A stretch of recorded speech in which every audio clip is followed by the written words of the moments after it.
Welcome to part 2 of my Turning Your Toddler into a Little Talker series. Hey, it's Morgan, and if you're new here, welcome to the Passable Parent channel. I've been a pediatric nurse for the past 10 years, specializing in early childhood development, and I'm also a mom. Before we get started, don't forget to like, subscribe, and turn notifications on so you don't miss out on any future videos. And make sure to comment down below if you have any questions. I'd love to hear from all of you. Thank you so much. I appreciate your support. The process of developing language skills begins long before you hear a child's first word and consists of multiple components: interacting, understanding, expressing, and how your child sounds. Today, we are going to be going over the understanding skills your child needs to later develop language and begin speaking those first words. If you haven't already, make sure to check out my video on part 1 of this series to get your toddler talking. Late talking is a big concern for many parents today, and many parents aren't sure when to worry. While it is wise not to compare your child to others and know that no two children develop exactly alike, there are patterns of communication skills that babies and toddlers acquire within broader age ranges. If these skills are not emerging and developing within that time frame, we know that a toddler might have a speech-language delay or disorder. When communication delays are left untreated in early childhood, research tells us that the risk increases exponentially for future academic and learning issues. In today's video, we will be discussing the second component of these skills, which is understanding. During the first year of life, your baby learns to understand how the world around them works. They learn about routines and when to expect things to happen in the day. Learn that objects don't disappear just because they can't see them, which is something called object permanence. Your baby also learns that they can make things happen, cause and effect. When a child becomes more skilled at moving their own body, they learn that they can actually get things and make things better. Problem solving. All of these milestones are cognitive or thinking and learning skills. These cognitive skills eventually develop into an ability to understand what people are actually saying to them. Between 12 and 18 months, a child makes associations with words and begins to follow simple directions.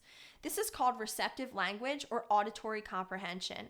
This receptive language and cognition are so important because until a child can understand words, they cannot use those words to speak and communicate.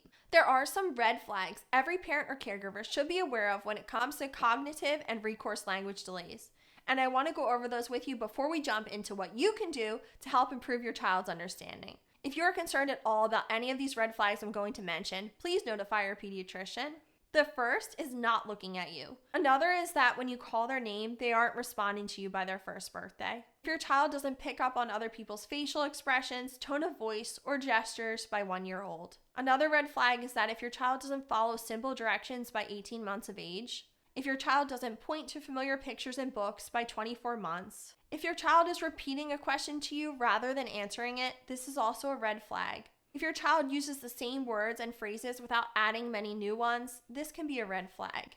Another red flag is when most of your child's speech is gibberish or unable to be understood after 2 years old, without the presence of a growing vocabulary of those single words.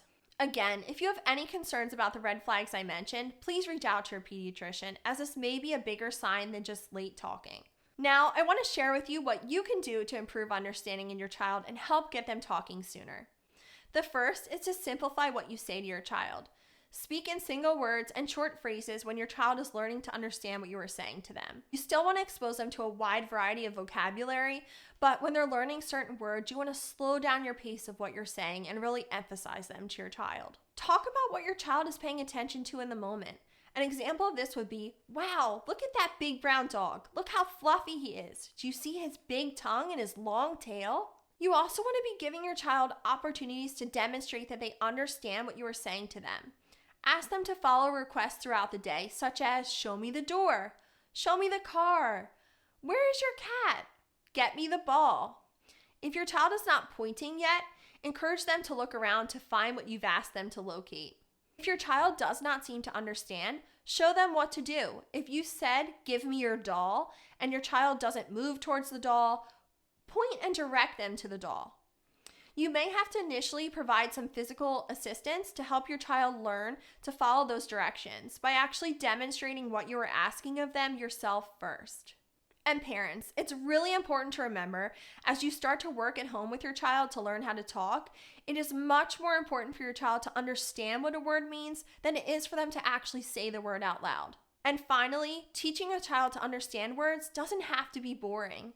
Being silly with some of your commands, like put the doll on your head, can actually motivate a child to stay with you and learn as you play together because it's fun. Hope this video was helpful and gives you the tools to help your child learn the understanding component of the skills needed for speech and language development. And again, make sure to subscribe so you don't miss out on my future videos discussing the other components of speech language development and how you can help your child learn them. And if you have any questions for me, make sure to comment them down below. Thank you so much for your time today and for your support. I hope to see you in the next video.